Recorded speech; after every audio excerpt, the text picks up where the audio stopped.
Live streaming के माध्यम से मोबाइल ऐप पर और मीडियम वेब पर हम आकाशवाणी के छतरपुर केंद्र से बोल रहे हैं। लीजिए सुनिए नोवेल कोरोना वायरस पर विशेष कार्यक्रम एक जंग जिंदगी के लिए।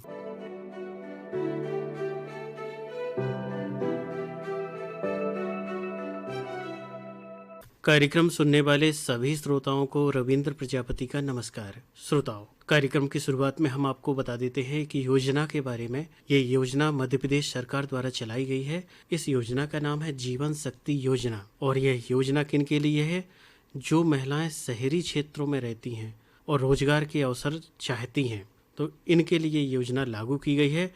इस योजना के तहत कोरोना वायरस से बचाव के लिए प्रदेश के नागरिकों को अधिक से अधिक और कम कीमत में मास्क को उपलब्ध करवाना है।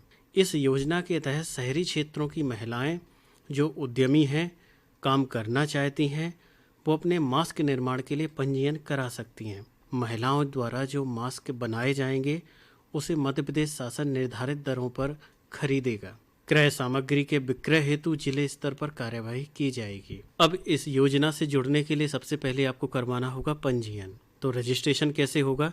इसमें शहरी क्षेत्रों की जो महिलाएं हैं वो अपने आधार नंबर या मोबाइल नंबर द्वारा जो पोर्टल जारी किया गया है उस पर आप अपना रजिस्ट्रेशन करवा सकती हैं। इस रजिस्ट्रेशन में आपको बैंक के खाता का विवरण भी देना पड़ेगा, क्योंकि जब आप मास्क बनाएंगे तो जो भी राशि होगी वो आपके खाते में सीधे आएगी। जब आप पंजीयन करेंगी तब आपको यह भी वहां जानकारी देनी होगी कि आप एक महीने में कितने मास्क तैयार कर सकती हैं। जब आपका रजिस्ट्रेशन हो जाएगा उसके बाद आपके मोबाइल नंबर पर रजिस्ट्रेशन नंबर आएगा, यूजर आईडी और पासवर्ड आएगा। जब यूजर आईडी पासवर्ड आपका आ गया तो आप ऑनलाइन इसमें जानकारी प्राप्त कर सकती हैं और जीवन शक्ति योजना इससे सीधे आप जुड़ सकती हैं। अगर पंजीयन में रजिस्ट्रेशन में किसी तरह की आपको कठिनाई आ रही है तो एक हेल्पलाइन नंबर भी दिया गया है जिसको आप लिख सकते हैं 0755।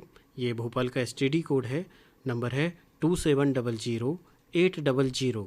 नंबर एक बार फिर सुन ले, 0755 है भोपाल का STD कोड और नंबर है 2700-800, जिस पर आप संपर्क कर सकते हैं अगर किसी तरह की कोई जानकारी या किसी तरह की रजिस्ट्रेशन में समस्या आ रही है। तो ये तो जानकारी थी जीवन शक्ति योजना के बारे में। लॉकडाउन का असर समाज के सभी वर्गों पर पड़ा है, चाहे वह मजदूर वर्ग हो, चाहे व्यवसायी वर्ग हो, चाहे नौकरी पेशा वाला हो या पढ़ाई लिखाई करने वाले बच्चे और जो रोजगार के लिए तैयारी कर रहे थे, उन पर भी इसका असर पड़ा हुआ है। हमने बात की हर्षित अग्रवाल जो छतरपुर से हैं, जो एक व्यवसाय से जुड़े हैं और साथ ही साथ समाज की सेवा भी करते हैं। आइए सुने इनको। जी नमस्कार, मैं रविंद्र प्रजापति आकाशवाणी छतरपुर से बोल रहा था। जी नमस्ते सर, मेरा नाम हर्षित अग्रवाल है और मैं यहाँ चौक बाजार छतरपुर में मेरी ज्वेलर्स छोटी सी शॉप है। जी जी जी। अच्छा, आप सराफा बाजार से जुड़े हुए हैं? जी जी सर। क्योंकि ये लॉकडाउन और कोरोना का समय है तो कैसा चल रहा है आपका व्यवसाय? जो महामारी आई है, देश पर इतनी बड़ी आपदा पड़ी है जी, मेरा तो सबसे पहले सारे व्यवसाय से जुड़े हुए लोगों से यही निवेदन है जी कि इस देश की विपरीत स्थिति में जब सारे ही व्यवसाय ठप हो रहे हैं, बिल्कुल, और उसमें हमारा भी व्यवसाय है, क्योंकि देश में जो मजदूरों की स्थिति इस समय पे सबसे ज्यादा खराब दिखाई दे रही है। बिल्कुल। तो मेरा तो यही है कि मेरा यही सबसे निवेदन है कि थोड़ी संवेदनशीलता सभी लोग अपने मन में उनके प्रति अपने अपने भाव और संवेदनशीलता को बढ़ाएं, यही मैं कहना चाहता हूँ। बिल्कुल। और जो मेरा व्यवसाय है तो उसमें तो अब सबसे ज्यादा किसान और सबसे ज्यादा मजदूरी करके जो अपने घरों को वापस लौटते हैं, क्योंकि हम लोग एक छोटी जगह छतरपुर से बिलोंग करते हैं, तो यहाँ पर क्या है, जो उद्योग धंधे हैं, कारखाने हैं, यहाँ व्यवसाय और रोजगार की संभावनाएं बहुत कम है। तो इसी वजह से तो मजदूर पलायित होकर और दिल्ली और बम्बई जैसे महानगरों को जाने के लिए आजकल एक फैशन सा चल पड़ा था अभी। तो अब जो उनका रोजगार ही खत्म हो चुका है, उसका सबसे ज्यादा हम लोगों पर अभी असर पड़ रहा है, क्योंकि ये मई जून की सहारक शादी विवाह का एक समय जो है तो वो अप्रैल मई से लेके और ये जून तक जाता है सर। बिल्कुल बिल्कुल।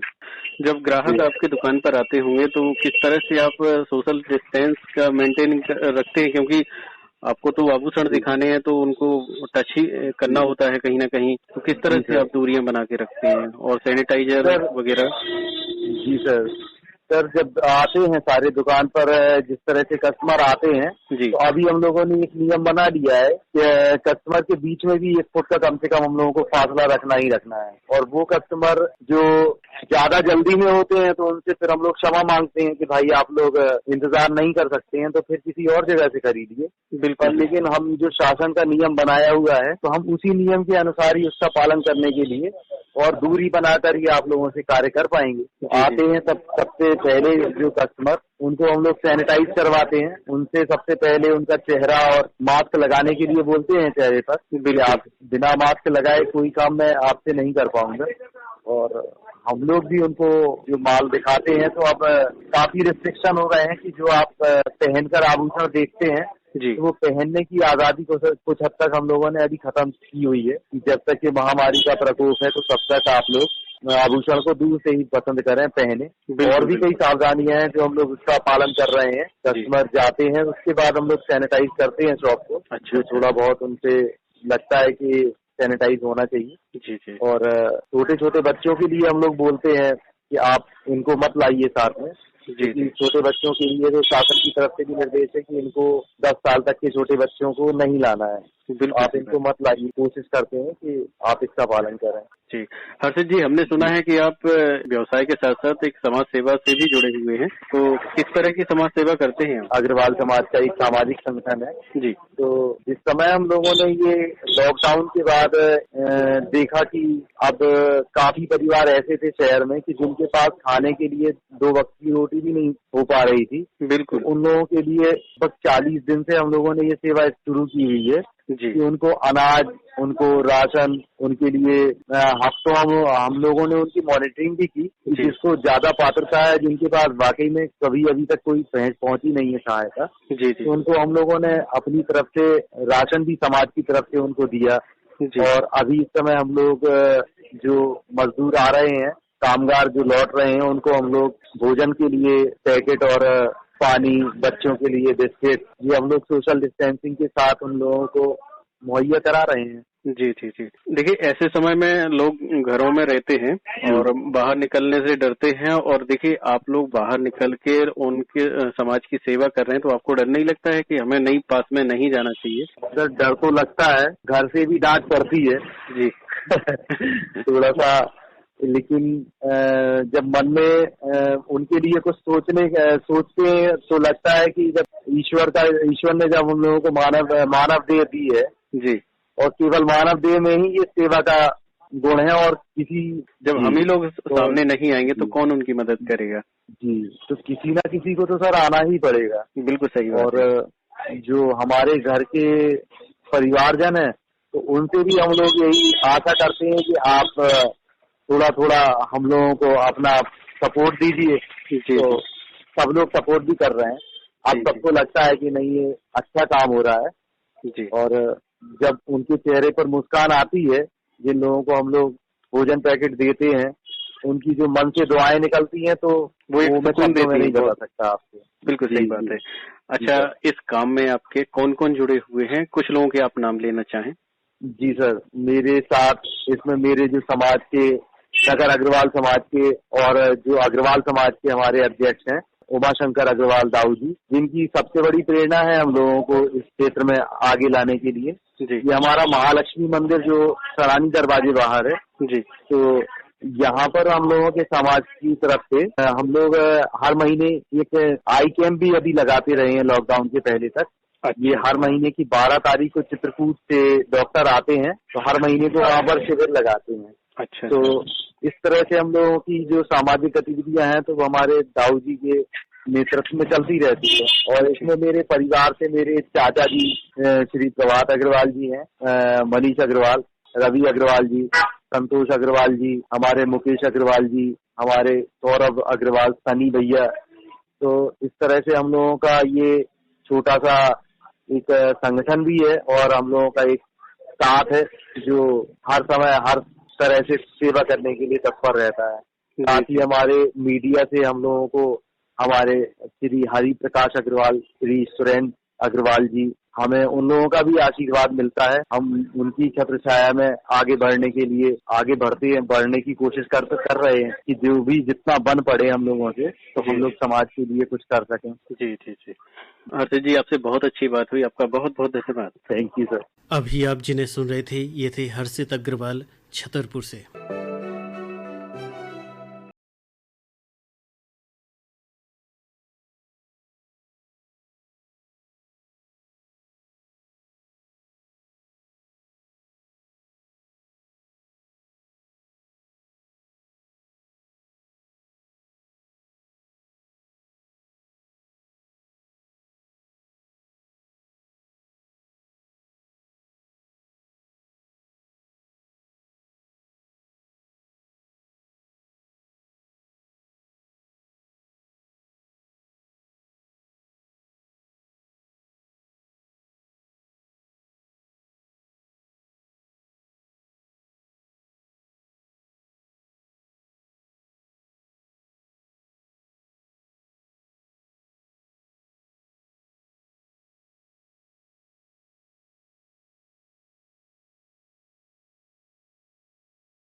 कोरोना के चलते वर्तमान परिस्थितियों को देखते हुए अपने विचार कविता के माध्यम से प्रस्तुत करती हुई आप हैं रश्मि पहली किरण बांदा से। मैं रश्मि पहली किरण वर्तमान परिस्थितियों को देखते हुए आप सभी के समक्ष दो कविताएं लेके आई हूं आज। एक वायरस तांडव, जिसमें कोरोना को लेकर मानव को एक संदेश देने का प्रयास किया है मैंने, और दूसरी कविता है मेरी मजबूर मजदूर, कि मजदूर की परिस्थिति क्या है और वर्तमान परिस्थितियों को देखते हुए मजदूर के मन में क्या क्या विचार आते हैं।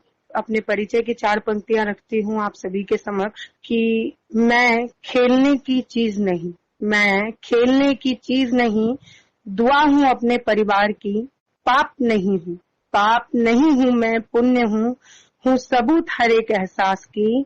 और क्या है मेरी हैसियत जरा उनसे पूछो जिन्हें मैं हासिल नहीं, मैं हूँ रश्मि पहली किरण, जीत अपनों के विश्वास की। और वायरस तांडव की शुरुआत करते हैं कि कविता में कुछ इस तरीके के मनोभाव हैं कि हर तरफ चित्कार और संताप का माहौल है, समय चक्र के आगे आज मानव मूक और बेमोल है, समय चक्र के आगे आज मानव मूक और बेमोल है, सृष्टि के गर्भ में न जाने शांति कहाँ हुआ हलाल है, मानव को आज अपने कुकृत्यों पर हो रहा मलाल है, विश्व चमन्यु उजड़ रहा, विश्व चमन्यु उजड़ रहा, मानो गजवन को रौंद रहा, पग पग पर करुणा क्रंदन का हृदय विदारक दृश्य है नाच रहा, संग्राम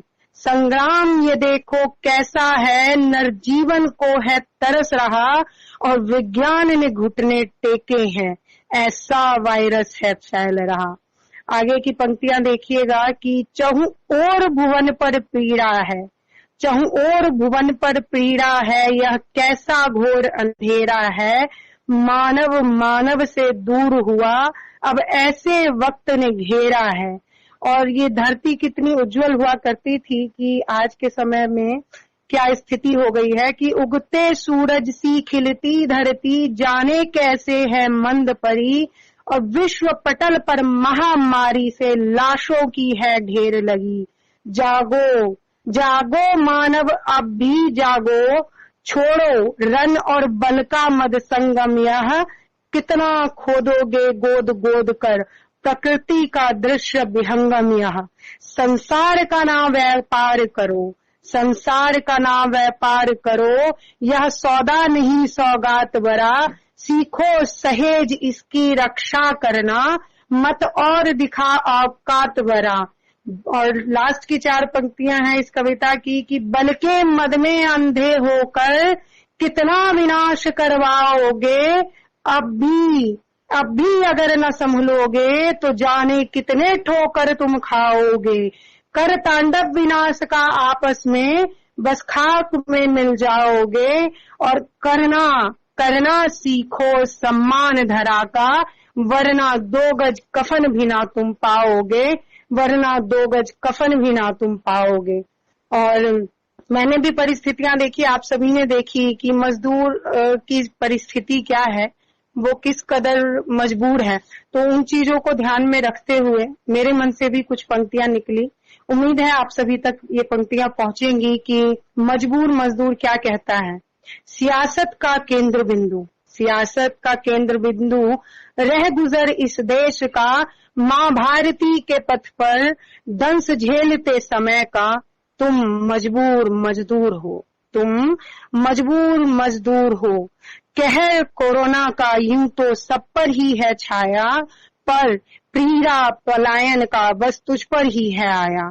साहस है तुझ में अदम्य ही समाया, साहस है तुझ में अदम्य ही समाया, चल पड़े हो गृह पथ पर बिना कोई साया।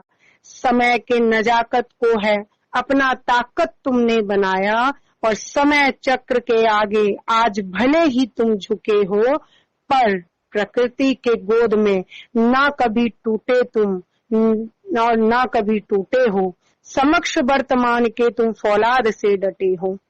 और आखिरी की 4 पंक्तियां हैं कि रीढ़ हो तुम देश के, रीढ़ हो तुम देश के, धड़कन इस राष्ट्र के, भले हो मजदूर माँ भारती के शान हो तुम।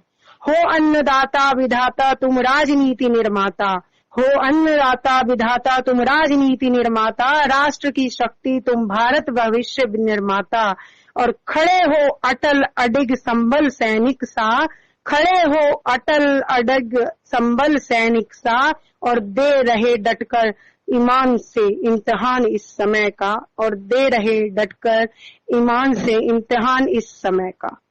और इन दो ही कविताओं के साथ आज की मतलब परिस्थितियों को मैंने आप लोगों के साथ साझा किया। अब मैं नारी शक्ति को 4 पंक्तियां रखकर और मैं अपना स्थान लूंगी और आज के इस समय के साथ हम सभी को शक्ति दे कि हम सब लड़ सकें। और पंक्तियां हैं कि मैं ओज हूँ, मैं तेज हूँ, मैं ओज हूँ, मैं तेज हूँ, शक्ति शांति का प्रतीक हूँ, मैं सवार हूँ जिस शेर पर उसकी गर्जना हुंकार हूँ, तिरंगे की रंग चक्र का समन्वय संदेश हूँ, मैं ओज हूँ, मैं तेज हूँ, शक्ति शांति का प्रतीक हूँ, मैं नारी सुकुमारी हूँ, साधारण मत तौलना, मैं आभा हूँ, शोभा हूँ, प्रचंड मैं वीरांगना, मैं ओज हूँ, मैं तेज हूँ, शक्ति शांति का प्रतीक हूँ, और मैं काली हूँ, लक्ष्मी, बाला और सरस्वती, प्रलय निर्माण पलते जिसकी गोद में उस शिव शक्ति का स्वरूप हूँ, मैं ओज हूँ, मैं तेज हूँ, शक्ति शांति का प्रतीक हूँ। इन्हीं सब शब्दों के साथ आप सभी का बहुत बहुत आभार, मुझे अपना आशीर्वाद देने के लिए धन्यवाद। अभी आप जिन्हें सुन रहे थे ये थी रश्मि पहली किरण बांदा से।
क्या आप ये गोली खाने वाले हैं? हाँ, क्यों? रुको भाई, हाइड्रोक्सीक्लोरोक्विन अपने आप तय करके लेने वाली दवाई नहीं है।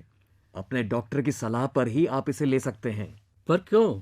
क्योंकि हाइड्रोक्सीक्लोरोक्विन डॉक्टर की सलाह के बिना लेना घातक हो सकता है, कभी जानलेवा भी।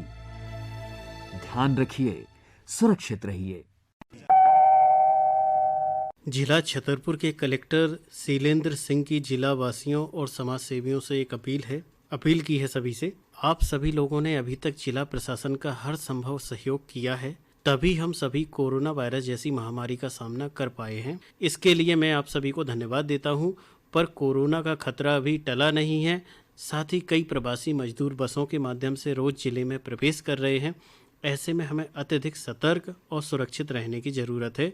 इसलिए मेरा आप सभी से अनुरोध है कि घरों से बाहर निकलते वक्त मास्क जरूर पहनें। साथ ही सभी दुकानदार मास्क पहनने के उपरांत ही अपनी दुकानें संचालित करें। प्रशासन के निर्देशों का पालन न करने की स्थिति में संबंधित के खिलाफ सख्त कार्यवाही की जाएगी। मैं उन सभी समाज सेवियों व संगठनों का हृदय से आभार प्रकट करता हूँ जो इस संकट के समय में जिले वासियों और ज़रूरतमंदों की हर तरह से सहायता कर रहे हैं। मेरा आप सभी से केवल इतना अनुरोध है कि ज़रूरतमंद लोगों को खाना या पानी वितरित करते समय डिस्पोजल प्लेट एवं गिलास का प्रयोग करें। साथ ही खाने के बाद लोग प्लेट व गिलास सड़क पर ना फेंकें, इसकी व्यवस्था भी बनाए रखें। सड़क पर लोगों द्वारा फेंकी जा रही जूठी प्लेट गिलास भी संक्रमण का माध्यम बन सकते हैं। इसलिए हमें हर संभव प्रयास करना है कि कोरोना वायरस के संक्रमण को फैलने से रोका जा सके, और ये आपके सहयोग के बिना मुमकिन नहीं है। मैं आशा करता हूँ कि आप सभी कोरोना के विरुद्ध इस लड़ाई में जिला प्रशासन का सहयोग करते रहेंगे। तो ये तो थी अपील शीलेंद्र सिंह जिला कलेक्टर छतरपुर की जिले वासियों से और समाज सेवियों से। देखिए, हमारा प्रशासन बार बार हमसे अनुरोध करता है, केवल हमारी सुरक्षा के लिए, समाज की सुरक्षा के लिए हमें उनके निर्देशों को मानना चाहिए। क्योंकि अगर आज आप सुरक्षित हैं तो आपका समाज सुरक्षित है, आपका देश सुरक्षित है। इसलिए हमें लॉकडाउन के सारे नियमों का पालन करना चाहिए। अनावश्यक रूप से घर से बाहर ना निकलें। जब बहुत ज़रूरी हो तभी घर से बाहर आएं, क्योंकि संक्रमण कब कैसे लग जाए ये आप नहीं जानते हैं। क्योंकि जब आप बाहर जाते हैं तो आप कई लोगों के संपर्क में आते हैं, कई तरह से संपर्क में आते हैं। जैसे कि आप सब्जी मंडी जाएंगे या राशन खरीदने जाएंगे तो बाज़ार से निकलना होता है, कई तरह की चीज़ों को आप छूते हैं तो संक्रमण का खतरा बढ़ जाता है। इसलिए आप अनावश्यक रूप से घर से बाहर ना निकलें। और उन सभी लोगों से भी गुजारिश है कि जो बाहर से आए हैं, दूसरे प्रदेशों से आए हैं, वो अपने घरों में रहें, होम क्वारंटाइन का पालन करें कम से कम 15 दिन। क्योंकि अगर किसी तरह के कोई लक्षण मिलते हैं तो वो समय रहते ठीक भी हो जाएंगे। और अगर आप बाहर से आए हैं और ऐसे ही घूमते रहेंगे और अगर आपको कोरोना है तो आपको भी नहीं मालूम कि आप कितने लोगों के टच में आए हैं, कितने लोगों के संपर्क में आए हैं और कितनों को कोरोना हो जाएगा। इसलिए आपसे अपील है कि आप अपने घरों में रहिए, सुरक्षित रहिए, अपने समाज, अपने देश को सुरक्षित रखिए। उम्मीद करते हैं आप स्टे होम स्टे सेफ इस पंक्ति को जरूर पालन करेंगे। इसी के साथ कार्यक्रम को समाप्त करने की अनुमति दीजिए रविंद्र प्रजापति को। नमस्कार। अभी आप सुन रहे थे नोवेल कोरोना वायरस पर विशेष कार्यक्रम एक जंग जिंदगी के लिए। सुनते रहिए इस कार्यक्रम को, और इस कार्यक्रम में जो जानकारी बताई जाती है उससे जरूर लाभ लीजिए। मीडियम वेव पर हम आकाशवाणी के छतरपुर केंद्र से बोल रहे हैं। कृपया हमारे अगले कार्यक्रम की प्रतीक्षा कीजिए।